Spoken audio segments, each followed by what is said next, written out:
Hey y'all, so yesterday morning on my way to work, I stopped to help at the scene of a pretty bad motor vehicle accident. No one had even called 911 yet in all the chaos, so I stopped and called for them. One of the vehicles turned out to be a handy car that was transporting four elementary school age kids to school, all of them with special needs. And one of the children was unconscious after the side curtain airbag had deployed.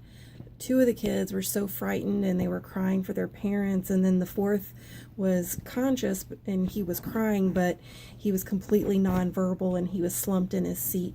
And the handy car driver, he was in complete obvious shock. He couldn't tell us anything about the kids he was driving and had to contact his dispatch for any information.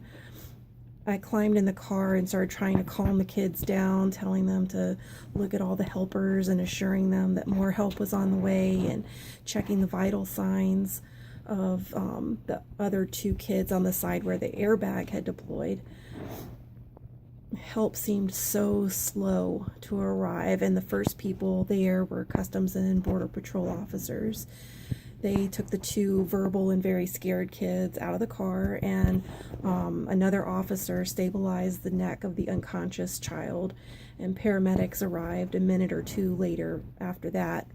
First responders, though, kept looking to me for information about all of these kids, and I must have explained to them 20 times that I had just been driving by and stopped to call 911 and help. Frantically, I had torn through all of the kids' backpacks trying to find out anything about these kids, since the driver still hadn't even been able to tell us their names, let alone call their parents.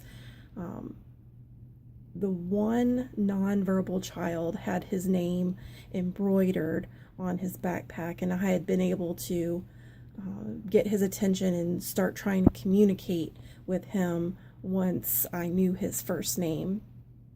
He also had an iPad in his backpack that had an app on it that was, he was pretty quick to be able to open up the app and bring up photos of his family, and he was so upset and kept pointing to pictures of his parents and his grandma.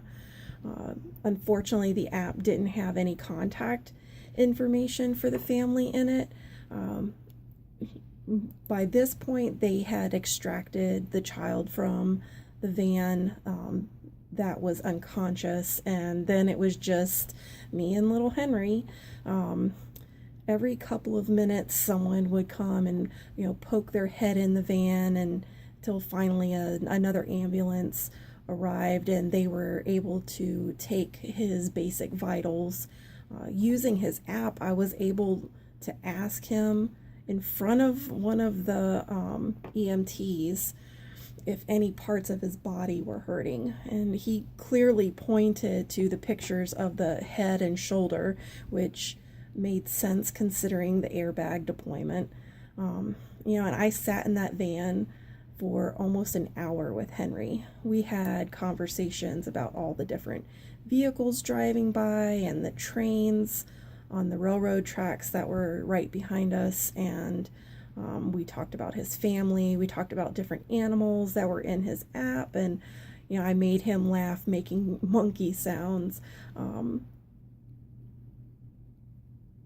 I think he knew a little bit of sign language, but I didn't recognize any of the signs that he was using. But when I showed him some of the signs that I did know, he was very excited by that. It turned out that once dispatch did get a hold of Henry's parents, more than 30 minutes after the wreck had occurred, his parents had declined having him transported to the hospital to be checked out. I was absolutely astounded, and I tried to advocate for Henry with the paramedics, but they say this actually happens all the time, and it didn't matter that the parents weren't physically present for them to decline him being transported. Chances are nothing was critically wrong with Henry, and because he was alert and he could respond to questions, and move his fingers and toes, but damn, I'm not a doctor, and if it was my kid, I would have wanted him checked out. It just made me so mad and so sad for him.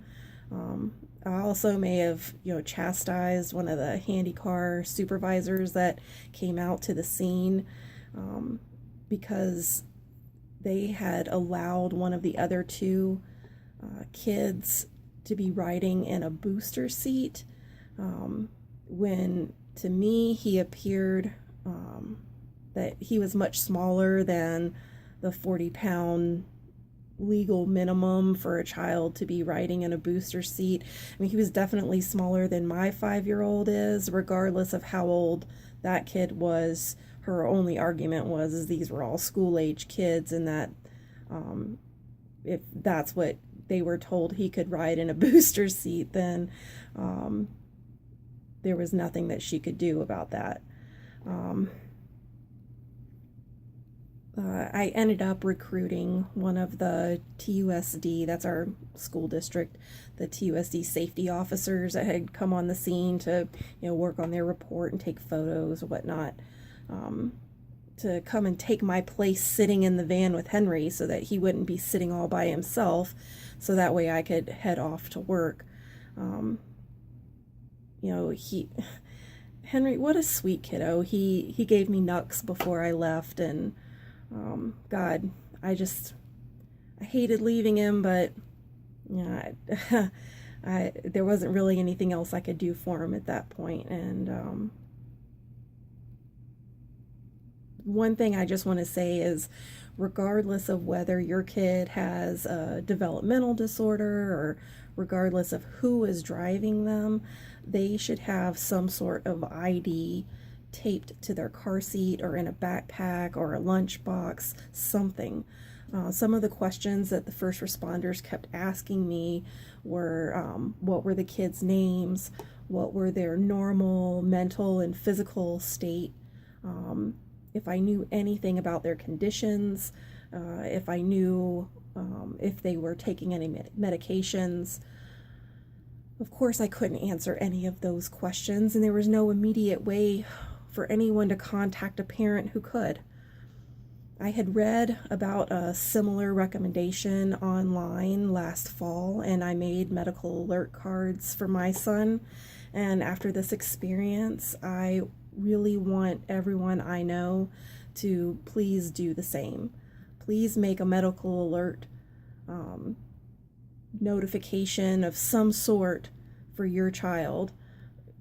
Who will speak for your child if you're not there or if you're injured?